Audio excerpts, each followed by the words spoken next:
سنن نبی داود میں حدیث پاک حضرت علی کے واسطے سے ہے کہ ناف کے نیچے ہاتھ باندھیں، وہ روایت ضعیف ہے، اس بارے میں ارشاد فرمائیں، جس میں راوی عبد الرحمن ہے۔ بھائی ناف کے نیچے ہاتھ باندھنے کی صرف ایک حدیث تھوڑی ہے کہ آپ یہ کہہ دیں یہ ضعیف ہے تو بس پھر ختم ہو گیا۔ ناف کے نیچے ہاتھ باندھنے کی اور ناف کے نیچے نماز میں ہاتھ باندھ کے سنت کے طریقے کہنے کی کم از کم 10 روایات موجود ہیں۔ آپ نے ان روایات کو دیکھنا ہو تو نماز مسنون کلاں لیجئے، شیخ الحدیث و تفسیر حضرت مولانا صوفی عبد الحمید سواتی رحمۃ اللہ علیہ کی اتنی موٹی قرآن کریم اور حدیث نبویہ کے دلائل پر مشتمل نماز کی کتاب لکھی ہے انہوں نے۔ نماز مسنون کلاں لیجئے، اس کے تحت احادیث کی تفصیل دیکھ لیجئے، صحابہ کرام کے فتاوی دیکھ لیجئے، آدھے درجن سے زائد انہوں نے روایات لے کر اس پر بحث کی ہے۔ تو آپ کہتے ہیں ایک ضعیف ہے، تو یہ اصول ہے کہ یکوی بازو بازا، ایک مسئلے پہ روایات کئی ہو جائیں تو وہ صحیح کے درجے پہنچ جاتی ہیں، نمبر 1۔ نمبر 2، آپ جھوٹ کہتے ہیں کہ روایت ضعیف ہے، غیر مقلدین نے لکھا ہے کہ ضعیف ہے، ہم نے نہیں کہا۔ مخالف تو کہے گا ضعیف ہے، اس نے تو خواہ سے معاملہ ٹھیک ہی کرنا ہے اپنا، تو وہ کہے گا۔ جس کی ضعیف ہونے کی حوالہ آپ پیش کر رہے ہیں وہ کون ہے، اس کے بارے میں تحقیق کیا کہ وہ صحیح ہے۔ آپ جس البانی کو پیش کر رہے ہیں اس کا نظریہ کیا تھا رسول اللہ صلی اللہ علیہ وسلم کے روزے کا، کہ روزہ پاک بدعت ہے یا روزہ پاک سنت ہے؟ وہ تو حضور کے روزے کو بدعت سمجھتے ہیں۔ آپ کس بندے کی بات کر رہے ہیں؟ ضعف ان کو اٹھا کر پیش کرتے ہیں۔ نمبر 3، اگر کوئی روایت ضعیف ہو تو اس کا اصول بھی موجود ہے۔ وہ اصول کیا ہے؟ وَمِمَّا يُصَحِّحُ الْحَدِيثُ أَيْضًا عَمْلُ الْعُلَمَاءِ عَلَى وَفْقِهِ۔ التحریر ابن الحمام میں موجود ہے کہ حدیث پاک کے صحیح ہونے کی ایک وجہ یہ بھی ہے کہ امت اس پہ عمل کرنا شروع کر دے، حدیث کا ضعف صحت میں بدل جاتا ہے، وہ صحیح ہو جاتی ہے۔ تو امت میں 70% امت مسلمہ میں حنفی ہیں جو ہاتھ کے ناف کے نیچے ہاتھ باندھنے کے قائل اور فاعل ہیں۔ ابھی بھی آپ کو اس کے اندر ضعف ہونے کا شک ہے، ابھی بھی آپ صحیح نہیں سمجھتے، 70% امت اس پہ عمل کر رہی ہے۔ تو بھائی پوری بات کیا کریں، ادھوری بات نہیں کیا کریں۔ مفتی صاحب میں بدعت سے بچنے کے لیے نماز جنازے میں نہیں جاتا، وہ جنازے کے بعد دعا مٹھائی اذان دیتے ہیں، ٹھیک ہے غلط نہیں؟ آپ کی یہ کام کہ میں کبھی تائید نہیں کروں گا۔ آپ جنازے میں جائیے، وہ نماز جنازہ کے متصل بعد دعا کرتے ہیں، وہ سنت نہیں ہے، اس میں آپ نہ جائیے، آپ اٹھائیے۔ نماز جنازہ کے متصل بعد دعا کرنا اللہ کے رسول سے ثابت نہیں ہے۔ وہ لفظ آج تک اس دھرتی پر کسی حدیث کی کتاب میں نہیں ہے جو حضور نے نماز جنازے کے سلام کے بعد دعا مانگی ہے۔ کوئی کہے بھئی ہم مانگتے ہیں تو انہیں کہو ٹھیک ہے، آپ کا رسم اور رواج ہے، میں رسم اور رواج پہ عمل نہیں کرتا، اگر سنت ہے تو مجھے حضور علیہ السلام کے الفاظ بتا دیں۔ سونے کی دعا حضور سمجھاتے ہیں، لفظ موجود ہے، اٹھنے کی دعا سمجھاتے ہیں، لفظ موجود ہے، مسجد آنے جانے کی دعا حضور بتاتے ہیں، لفظ کتابوں میں موجود ہے، اسی طرح کھانا کھانے کے آخر کی دعا بتاتے ہیں، لفظ حدیث کے موجود ہے، بازار آنے جانے، گھر نکلنے جانے، بیت الخلاء آنے جانے تک کی روایات میں حدیث پاک کے الفاظ دعا موجود ہیں۔ بھائی اس کی دعا کے لفظ حضور پاک سے موجود کیوں نہیں ہے؟ یہ تو بتائیں، یا تو تم لفظ دکھا دو، ہم اس کے بعد مانگنا شروع کر دیں گے۔ تو آپ جنازے تک جائیے، جنازہ پڑھیے۔ واتباع الجنائز، مسلمان کے جو حقوق ہیں ان میں یہ جنازے کا اتباع یہ بھی حق ہے۔ آپ جنازے میں جائیے، نہ لیجئے نہ مٹھائی، آپ بدعت کے کعبوں میں شریک نہ ہوئیے۔ باقی وہ اذان دیتے ہیں تو دیتے رہیں، تو اسی تھوڑی بانگ لیونی ہے بتا کو اگر میں تو بانگ لیتی رکھ۔ وہ سب ایک آدمی مسجد کو نماز کے لیے پورا سال ہو گیا ہے مگر ایک نماز میں مسجد نہیں آیا، شریعت کس حد تک معاملات کی اجازت دیتی ہے؟ کون سا معاملہ آپ اس کے ساتھ کرنا چاہ رہے ہیں؟ کچھ معاملے کی تفصیل تو دیں۔ آپ اس کا اکرام کر کے کچھ کھلانا چاہ رہے ہیں تو شریعت اس کی اجازت دیتی ہے۔ بھئی بے نمازی گناہ گار ہے نا، تو گناہ گار کے ساتھ معاملات میں اس حد تک آپ اکرام کریں، اس کی عزت کریں، اس کو ساتھ بٹھائیں، اسے دین کی ترغیب دیں، یہ تو ٹھیک ہے۔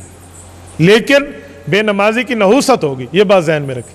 آپ ان کے ساتھ باقی طرح کے معاملات میں جو برکات والے معاملات ہیں اس حد تک تھوڑی پرہیز کریں، تو بس اتنا تو ٹھیک ہے۔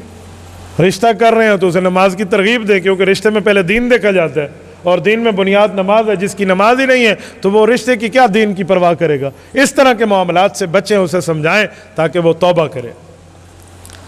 وہ سب اکثر بازار میں سودی نظام چلتا ہے، وہاں مدرسے مسجد کا چندہ ملتا ہے، پتہ ہوتا ہے کہ فلاں کاروبار کرتے سے چندہ مسجد کے کام میں، فرق نہیں آتا۔ سودی پیسہ مسجد والے لاتے ہیں تو مسجد میں کبھی استعمال نہ کریں، استعمال کرنا حرام ہے۔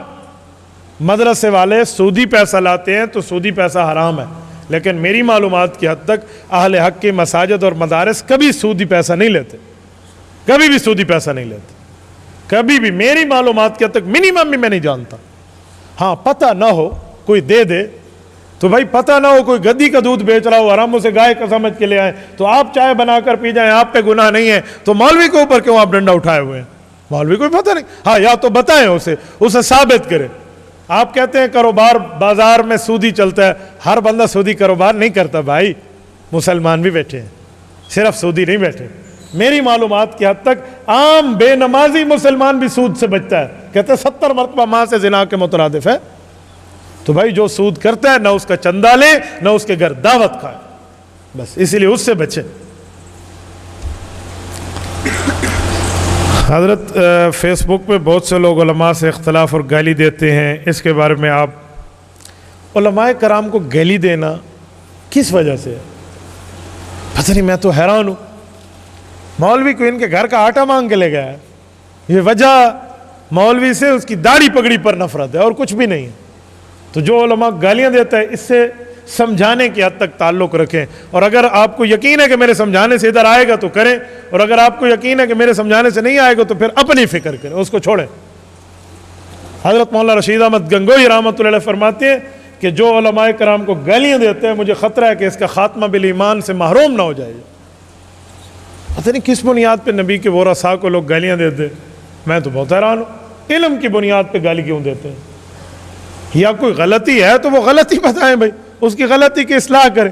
اچھا ایک عجیب بات ہے، میں مثال دے رہا ہوں، میری ایک بندہ غیبت کرتا ہے تو میں انہیں کہتا ہوں، دوستوں کو مجھے لوگ آ کر کہتے فلاں یہ کہہ رہا تھا، تو میں انہیں کہتا ہوں بھائی میں زندہ ہوں، اگر اس بندے کے دل میں اخلاص ملے تو مجھے آ کر سمجھائے مفتی صاحب آپ میں یہ کام غلط ہے، تو میں ٹھیک ہو جاؤں گا۔ وہ میری بات جو میرے شاگرد کو جا کر سمجھائے، شاگرد میرا تو مجھے نہیں سمجھائے گا، وہ میرے مرید کو جا کر کے، میرا مرید پیر کی اصلاح کرے گا۔ بھائی اگر آپ کے دل میں یہ داعیہ پیدا ہوا ہے اور آپ کے دل میں جذبہ ہے، اسی سے بات۔ مولانا جمیل بیٹھے ہیں، ایک بندہ کہے یہ ایسا ہے، اور بازار میں جا کر کسی کو کہے، اجی مولوی کو جا کر کہو نا تاکہ وہ اپنی اصلاح کر سکے۔ بھائی رئیس ایسا ہے تو اس کے ابو کو کہو، اس کے چاچو کو کہو، وہ اس کی اصلاح کرے۔ آپ جو اس کے چھوٹے بھائی کو کہیں گے تو یہ غیبت بن جائے گی۔ تو بھئی آپ کو اگر علماء سے اختلاف ہے تو آپ یا اس عالم سے ملاقات کریں یا اس کے استاد سے ملاقات کریں تاکہ ٹھیک ہو جائے۔ تو بقول آپ کے مولوی غلط کر رہا ہے تو غلط آپ بھی کر رہے ہیں اس کی غیبت کر کے۔ پھر اگر آپ کے اندر دل میں ہے کوئی اچھائی تو اس سے جا کر ڈائریکٹ بات کریں۔ چھوڑو یار یہ روز باتیں۔ طالب علم وہ اس میں ایک اعتراض ہے علماء پہ، مولوی مانتے فلاں نہیں مانتے، مولوی مانتے سیاست نہیں مانتے، اس پر ہمارا انٹرنیٹ بھرا ہوا ہے جواب دینے میں۔ کیا طالب علمی زمانے میں تصوف سے تعلق؟ اوے اللہ کے بندے، طالب علمی زمانے میں تصوف کیا، عام مسلمان کو بھی تصوف سے تعلق رکھنا چاہیے، عام مسلمان کو۔ جبرائیل السلام نے جو 4 سوال کیے تھے اللہ کے رسول سے حدیث جبرائیل میں، ان میں ایک سوال یہ تھا مل احسان، نیکی کسے کہتے ہیں؟ حضور نے فرمایا 2 چیزیں ہیں، ان تعبد اللہ کانک تراہ فإن لم تکن تراہ فإنہ یراک، تو ایسی عبادت کر تو اللہ کو دیکھ رہا ہے، اور اگر یہ کیفیت نہ بنے تو یہ تو یقین کر کہ اللہ تجھے دیکھ رہا ہے۔ اس میں طالب علم، مولوی، مفتی، عوام، کاروباری، تاجر کا فرق نہیں کیا، ہر مسلمان کو تصوف سے تعلق رکھنا چاہیے، ہر مسلمان کو۔ ضروری نہیں ہے میں طالب علم ہوں تو طالب علم ہے شیخ آپ کو وظائف نہیں دے گا، آپ کی کتابیں، آپ کا علم، یہ آپ کے وظیفے ہیں، وہ آپ کو وظیفوں کی تکلیف نہیں دے گا۔ وظائف آپ فرصت میں پڑھ لینا، آپ وظائف کے وقت میں کتابیں پڑھ لیں، آپ اپنے سبق کو یاد کر لیں، حفظ کو یاد کر لیں، آپ وظیفوں میں تسبیح اٹھا کر نہ بیٹھ جائیں، لیکن اصلاحی تعلق جس بندے کے ساتھ آپ کا دل مانتا ہے اس سے رکھیں۔ میں اپنے لیے ترغیب نہیں دے رہا، یہ آپ کو پتہ ہے اصلاحی تعلق بعضوں کا ساتھ بیٹھنے والا، محبت کرنے والا، تعلق رکھنے والے کبھی اس کے ساتھ نہیں ہوتا۔ کیوں؟ اصلاحی تعلق ہے بلڈ ریلیشن، جس سے خون کا نمبر مل گیا، خون کا گروپ مل گیا، اس کو خون بندہ دے سکتا ہے، ورنہ باپ کا بیٹے کے ساتھ بھی خون نہیں ملتا، ہم کیا کہیں گے؟ نفرت ہے۔ تو بھئی جس کا بلڈ گروپ ہم سے ملتا ہے وہ ہمارے پاس آئے گا، اللہ اس کو لے آئے گا، اور جس کا کسی اور سے ملتا ہے وہ جائے گا۔ اس پر یہ نہیں ابھی کسی کی بیعت کر لے، اسے کہا جس پر تیرا دل خوش ہے، تو بس جس پر آپ کو اطمینان ہے آپ کر لیں۔ والدین کے ساتھ اولاد کس حد تک اختلاف اور تکرار کر سکتا ہے؟ تکرار تو نہیں کر سکتے اگر آپ اس حیثیت پہ ہیں کہ آپ کی بات سمجھانے کی حد تک ہے کہ والد آپ کو سنجیدہ بھی مانتا ہے، عقل مند بھی مانتا ہے۔ یہ نہیں آتا کملے پوتر کو کیسے پتہ ہے، یہ آپ کو عقل مند بھی مانتا ہے، تو آپ پیار کی حد تک اسے مشورہ دے سکتے ہیں، بس یہ آپ کا اخلاص ہے۔ آپ اپنے مشورے پہ ڈٹ کے اسے یہ نہیں کہیں گے مفتی صاحب نے کہا تو اب ایسا ہے، یہ آپ کو اختیار نہیں ہے، تکرار اور بحث اختیار نہیں ہے، آپ بڑے پیار سے سمجھائیں۔ ابراہیم علیہ السلام کا والد بت تراش تھا، ابراہیم بت شکن تھے، وہ بت تراشتا تھا، یہ بت توڑتے تھے۔ تو ابراہیم علیہ السلام نے جب والد سے گفتگو کی تو قرآن کہتے کیسے کی؟ یا ابتی، یا ابان نہیں، یا ابی نہیں، یا ابتی ما لا تا۔ اللہ رب العزت کا قرآن ابتی کا لفظ لایا، اے میرے پیارے ابا جان۔ حضرت اسماعیل علیہ السلام نے جب اپنے والد سے گفتگو کی، والد وقت کا پیغمبر ہے، یا ابت افعل ما تؤمر ستجدنی انشاءاللہ من الصابرین، یہاں بھی عزت سے۔ تو باپ کا کفر اور اسلام نہیں دیکھا جاتا، باپ کی اہمیت دیکھی جاتی ہے، عزت دیکھی جاتی ہے۔ تو آپ عزت اور احترام سے بات کریں، جی کو مہور کوئی نہیں کہتا، جی کو چپ شا کوئی نہیں کہتا، یہ یاد رکھیں، جی کو جی سمجھا جاتا ہے۔ عزت سے بات کریں تو عزت سے بات آپ کی والد آپ کی سنیں گے۔ جسم میں آدمی کون سے بال نہیں کاٹ سکتا، کون سے کاٹ سکتا ہے؟ مونچھیں کاٹ سکتا ہے اور داڑھی رکھ سکتا ہے۔ داڑھی کو کاٹنا حرام ہے اور مونچھوں کو کاٹنا جائز ہے۔ باقی تفصیل کے لیے مولوی بیٹھے ہیں، ہوں نہیں آلا کام بھی تو میں سمجھا گا، میں نائیوں کا کام بھی آپ نے مفتی کے ذمہ لگا لیا ہے۔ علماء سے آ کر آپ تنہائی میں وہاں بیٹھ کے پوری ترتیب میں سمجھ سکے، آپ کو بتا دیں گے۔ وضو میں بولنا کیسا ہے؟ مکروہ ہے، اذان کا جواب دیا جا سکتا ہے۔ وضو خود ایک عبادت ہے، اور جب بندہ عبادت میں ہو تو دوسری عبادت میں مشغول نہیں ہوتا۔ تو اذان کا جواب دینا عبادت ہے، آپ ایک عبادت میں دوسری عبادت نہیں کر سکتے۔ آپ وضو میں مشغول ہیں، وضو میں مشغول رہیں، آپ کو کوئی اذان کی جواب نہیں دینا۔ اگر آپ کو اذان کا جواب دینے کا شوق ہے تو یا وضو روک دیں یا وضو کر لیں، اس کے بعد دے دیں۔ تو ایک ہی بات، یہ جو کہتے ہیں نا مسجد میں جو نماز کے انتظار میں اسے سلام نہ کرو۔ ایک بندہ مجھے کہنے لگا کہ مولانا وہ تو نیک آدمی ہے، اچھی کام میں بیٹھے، تو نیکوں کو تو سلام کرنا چاہیے۔ میں نے کہا بھائی وہ عبادت میں مصروف ہے، مسجد میں بیٹھنا عبادت ہے اس کے لیے، تو اپنی عبادت میں ساتھ بیٹھ کے مصروف ہو جا۔ سلام کرنا تو بعد میں کر لینا، وہ اپنے ذکر اللہ میں لگا ہوا ہے، الا اللہ کہہ السلام علیکم، وہ کہہ رہا الا اللہ لے کہہ رہا استڑے مچے، تو کیسے استڑے مچے کو جواب دے گا بھائی؟ تو وہ تب جواب دے گا جب وہ عبادت میں مصروف ہی نہ ہو، یا تو عبادت سے فارغ ہو پھر آپ سلام کریں۔ تو ایک عبادت میں مصروفیت پر دوسری عبادت کے معاملات میں آپ دخل اندازی نہیں فرما سکتے۔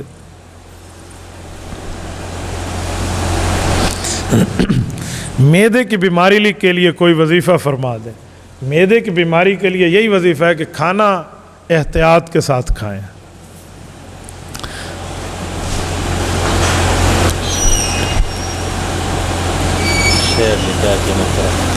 دل گلستاں تھا تو ہر شے سے ٹپکتی تھی بہار، دل بیاں با ہو گیا، عالم بیاں با ہو گیا، عالم بیاں با ہو گیا۔ حضرت حکیم محمد اختر رحمۃ اللہ علیہ پر اللہ رحمت فرمائے، کل آپ مشاعرہ لکھ کر بھیجا کریں۔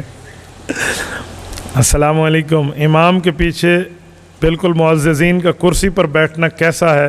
نماز پڑھنا شریعت کی روح سے؟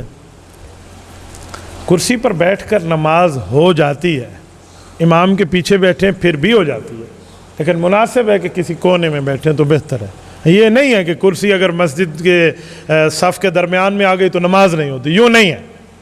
آداب ہے کہ کسی کونے میں بٹھا دیں، ٹھیک ہے۔ اور جو بزرگ کرسی پر بیٹھتے ہیں آ کر انہیں سمجھائیں کہ سجدہ کرسی کی اس ٹیک پہ نہ کریں جو آگے لگی ہوتی ہے آج کل لکڑی والی، سجدہ اشارے سے کریں۔ شریعت میں نماز کا سجدہ دو قسم پر ہے، یا زمین پر یا اشارے سے۔ یہ جو بالا خوالا خراک کے نا تکیہ مکیہ پہ سجدہ کریں یا کوئی لکڑی وکڑی پر کریں، یہ ناجائز ہے، اس سے نماز میں فرق آ جائے گا۔ تو یا اشارہ ہے یومی ایما، اور یا بالکل وضع الجبہۃ علی الارض ہے، زمین پر اپنے ماتھے کو ٹیکنا ہے۔ تو اس طرح ہے، کسی کونے میں ہو جائے تو بہت بہتر ہے۔ مجھ سے میرا سوال ہے کہ مسجد کی پلاسٹک کی ٹوپی پہن کر نماز ہو جاتی ہے؟ بھائی ٹوپی کے بغیر بھی آپ کی نماز ہو جائے گی پر ثواب کم ہو جائے گا، لیکن پلاسٹک کی ٹوپی پہننا ضروری ہے۔ کوئی سادے بندے، ان سے پوچھے آپ کی گھڑی کتنے کی ہے؟ 10,000 کی. آپ کے کپڑے کتنے کے جی؟ 4,000 کے. اچھا, اور آپ کی جرابیں کتنے کی ہیں؟ 300 کی. اور آپ کی پلاسٹک والی ٹوپی جی 12 روپے کے 10 آتے ہیں. سبحان اللہ. اور خدا کے بندے, قرآن کہتا ہے خذوا زینتکم عند کل مسجد. جب مسجد آؤ تو کوئی اچھائی اور زینت اور خوبصورتی اختیار کر کے نماز کے لیے آؤ. مسجد سے مراد نماز بھی ہے, دونوں اقوال ہیں. تو نماز میں خوبصورتی اختیار کرو. یہ سر پہ ٹوپی رکھ کے آپ سسر کے پاس جاؤ, وہ آپ کو رشتہ نہ دے. یہ والی ٹوپی پلاسٹک والی, تو یہ پلاسٹک والی ٹوپیاں پہن کے لوگ آئے ہوتے ہیں. یہ پلاسٹک کی ٹوپیاں جو دینے آئے نا, ذرا ایک بار اس کی ملاقات مجھ سے یا مولوی صاحب سے کرائیں, پھر میں بتاؤں گا کہ کیا دینے آیا مسجد میں.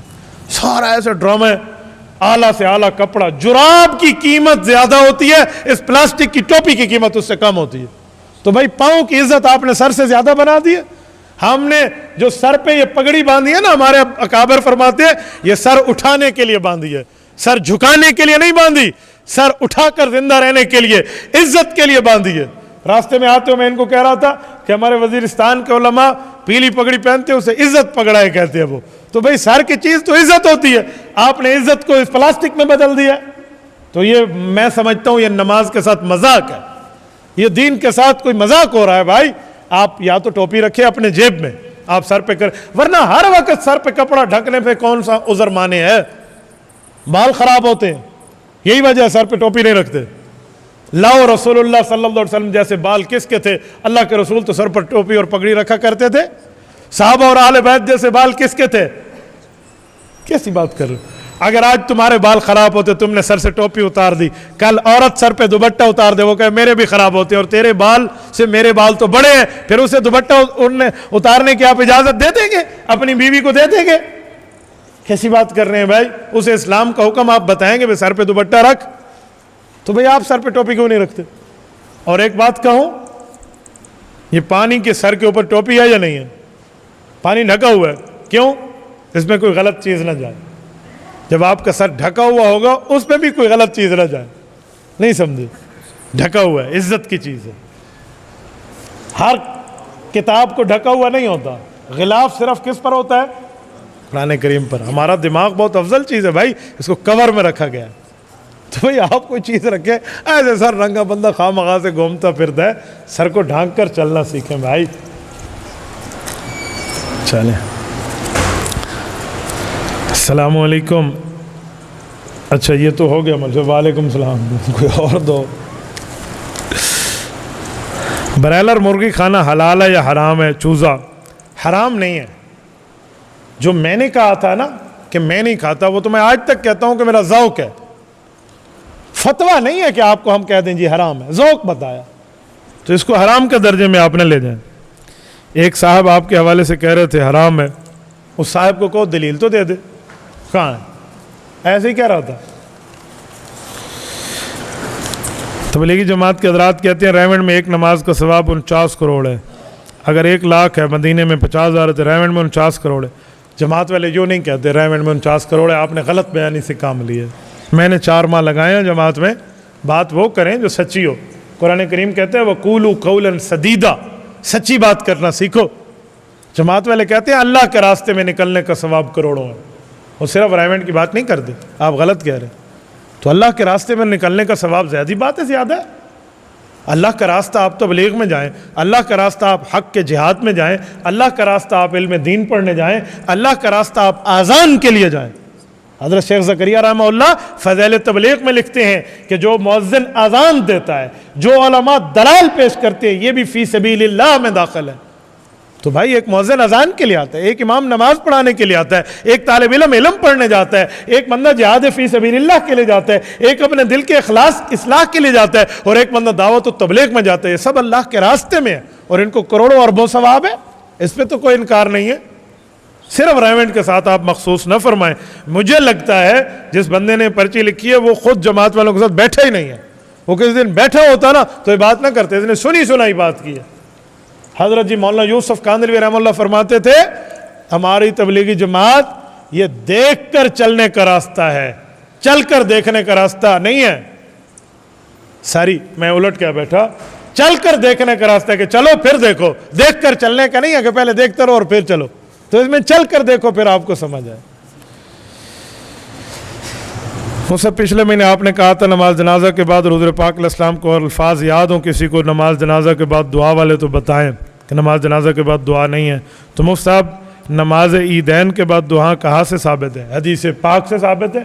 اللہ کے رسول نے پہلے نماز عیدین پڑھی ہے، پھر دعا کی ہے، پھر خطبہ دیا ہے. اٹھائیے عیدین کی کتاب اور آپ جرت کریں کتاب الجنائز میں ذرا مجھے دکھا دیں کہ حضور علیہ السلام نے سلام کے بعد جو ہے نا کیا کہتے ہیں جنازے کے بعد دعا کی ہو. تو آپ نے عیدین کا صرف مسئلہ پڑھا ہے. عیدین میں آپ پورا مسنون طریقہ دیکھیں تو جو دعا ہے وہ اصل سلام کے بعد ہے، خطبہ کے بعد نہیں ہے، جو سنت طریقہ ہے. اچھا ایک بات اور کہوں، اس بھائی کو بھی سلام ہے، یہ اعتراض لایا ہے میری دلیل کے مقابلے میں، دلیل نہیں لایا. میں یہی تو کہتا ہوں اہل حق کی دلیل کے مقابلے میں دلیل نہیں لائی جا سکتی، اعتراض لایا جا سکتا ہے. یہ بھی لایا بے فلاں جگہ آپ نے ایسے کیوں کیا؟ بھائی میں نے تو مانگے تھے اللہ کے رسول کے الفاظ دکھائیں جو حضور نے مانگے ہیں. تو آپ یا تو کہہ دیں کہ ہمارے پاس الفاظ نہیں ہیں، اخلاقی جرت فرمائیں. الفاظ ہے نہیں، آپ نے اعتراض کر دیا. یہ تو وہی حال ہے میں آپ کو کہوں بھائی کیا حال ہے، خیریت ہے، آپ نے سر پہ ٹوپی رکھی ہے، اس کا ثبوت کیا ہے؟ آپ مجھے کہیں مولانا جولائی چل رہا ہے یا اگست چل رہا ہے؟ تو جولائی اور اگست کا اس ٹوپی سے کیا تعلق ہے؟ میں جنازے کے لفظ مانگ رہا ہوں، اگر ہیں جنازے کے بعد کی دعا کے لفظ، آپ کہتے ہیں عید میں کیا ہوا تھا. تو سادے عید کا مسئلہ عید کے دن حل کر لیں گے، لیکن لفظ ہے تو ہاں کریں، نہیں ہے تو نہ کریں. یہ اوٹ پٹانگ درمیان میں نہ لائیں. آج کے نوجوان آن لائن کاروبار بہت زیادہ کرتے ہیں، مختلف قسم کے ایڈز دیکھ کر کماتے ہیں پیسہ. انویسٹمنٹ کر کے مارکیٹ اچھا ہو تو نفع ملتا ہے، مارکیٹ اچھا نہ ہو تو نقصان ہوتا ہے. آن لائن ویب سائٹ سے پیسہ کمانا کیسا ہے؟ بھائی اس کی تفصیل ہے، اس کے ایڈز کون سے ہیں، کس طرح ہیں، دیکھنا کیسا ہے. اگر جائز ہے تو کمانا جائز ہے، ناجائز ہے تو کمانا حرام ہے. یا یہ بھی دیکھیں گے کہ اس میں کوئی شرط فاسد تو نہیں ہے کہ بھئی اتنے بندے بنا کے دو تو ٹھیک ہے، اتنے بندے نہ بنائے تو آپ کی جو ایڈوانس پیمنٹ ہے وہ بھی ہڑپ، اور آپ نے ایک قسط شارٹ کی تو آپ کے قسطیں بڑھ جائیں گی. اس طرح کی باتیں تو حرام اور ناجائز اور فاسد ہے. تو اسی لیے پورا کرائٹیریا دکھائیں، پھر جا کر ہم اس پر بات کریں کہ آن لائن کون سا ہے. لیکن میری معلومات میں اتنی کیسز ہیں آپ حیران ہوں گے. جن نے بھی آن لائن کاروبار کیا اکثر بندوں کو میں نے روتے دیکھا ہے. ہمارے ایک دوست کا 23 لاکھ روپے آن لائن کھا گیا حضرت وہ. تو ان چکروں سے ذرا بچیں. کچھ دنوں پہلے ایک پتہ نہیں آئے تھے وہ کس نام سے، وہ لوگوں کے اربوں روپے ہڑپ کر کے چلے گئے. کوئی مزاربت کے نام سے آیا، کوئی پرپل کے نام سے آیا، کوئی پتہ نہیں پنک کے نام سے، کس نام سے آ کے سارا کام خراب کرتے جا رہے ہیں. دلائل ان کے پاس بیچاروں کے پاس ہے نہیں. مجھ سے ملاقات ہوئی، میں ناران میں تھا، یہ پتہ نہیں اس طرح کی کوئی کمپنی تھی وی فارجو، یہ انہوں نے مجھے بڑے دلائل سے کال کیا. میں نے کہا شیخ الاسلام مولانا مفتی محمد تقی عثمانی دامت برکاتہم کا فتویٰ تمہارے حق میں ہے؟ کہتے نہیں ہمارے خلاف ہے. تو میں نے کہا جی میں نہیں مانتا. نہیں مفتی صاحب ہم آپ کو دلائل سے سمجھاتے. میں نے کہا یہ دلائل اس کو جا کر دے دو، مفتی تقی عثمانی کو جا کر دے دو. وہ کیوں نہیں مانتے؟ وہ بھگاتے ہیں وہاں سے. میں نے کہا جی مجھ سے بات نہ کرنا. ایک مسئلے پر ایک بندہ اتھارٹی ہے، اس سے جا کر بات کرے نا. تو وہ تمہیں بھگا رہے اور آپ ہمیں ترغیب دے رہے. آپ دیکھیں میں تحقیق نہیں کرتا، جیب میں رکھو. میں نے کہا اپنی تحقیق ہے. جن سے بات ہوئی ہے وہ بندے تمہارے حق میں فتویٰ کہتے ہیں. وہ کہتے ہیں فی الحال ہم آپ سے مطمئن نہیں ہیں، تو ہم کاروبار کر رہے ہیں ان کو مطمئن کرنے کے لیے. میں نے کہا یار کیا بھیڑ تھی نا، بھیڑ کے کان کاٹ کے بکری کو اور بکری کے کان بھیڑ کو لگا دیے. وہ جو اس مسئلے پر علماء اتھارٹی ہیں وہ آپ پر مطمئن نہیں ہیں اور آپ کہہ رہے ہیں جی فلاں. تو میں نے کہا پہلے انہیں مطمئن کر لیں، پھر پورا پاکستان مطمئن ہو جائے گا. سابقہ انبیاء کے دور میں مساجد و مدارس کا انتظام اس طرح ہوا کرتا تھا جیسے آج کل کا طریقہ ہے، یا وضاحت کریں. اس کو کسی امام صاحب سے اختلاف تو نہیں ہو گیا؟ سابقہ انبیاء کے دور میں مساجد کا معاملہ اور تھا اور حضور پاک علیہ السلام کے دور میں مساجد کا معاملہ اور ہے. سابق انبیاء میں مساجد کا لفظ کم اور معبد کا لفظ زیادہ ملتا ہے. وہ عبادت گاہ ہوتی تھی، معبد میں خاص طور پہ آتے تھے. اور معبد کا، مسجد کا انتظام و انصرام سنبھالنے کے لیے کمیٹی ہوتی تھی. ان کمیٹیوں میں بعض اوقات تو انبیاء جیسی شخصیات بھی شامل ہیں. حضرت زکریا علیہ السلام کا واقعہ آتا ہے. حضرت مریم علیہ السلام ان کی بھتیجی ہیں، کمرے میں بند کر کے جاتے ہیں. ان زمانے میں جب یہ متولی ہیں، ایہم یکفل مریم، کفالت کے لیے وہاں کے متولین جو بیٹھے ہیں وہ سارے وہاں پر قرآن اندازی کر رہے ہیں، اور یہ وہاں سے واپس آتے ہیں، وجد عندہا رزقا، قرآن کہتے ہیں ان کو پھل دیکھتے ہیں تو پوچھتے ہیں یا مریم ان لکی ھذا، اے مریم آپ کے پاس یہ پھل کہاں سے آئے؟ قالت ہوا من عند اللہ، وہ فرماتی ہیں مجھے بغیر محنت کے اللہ نے عطا فرمائے۔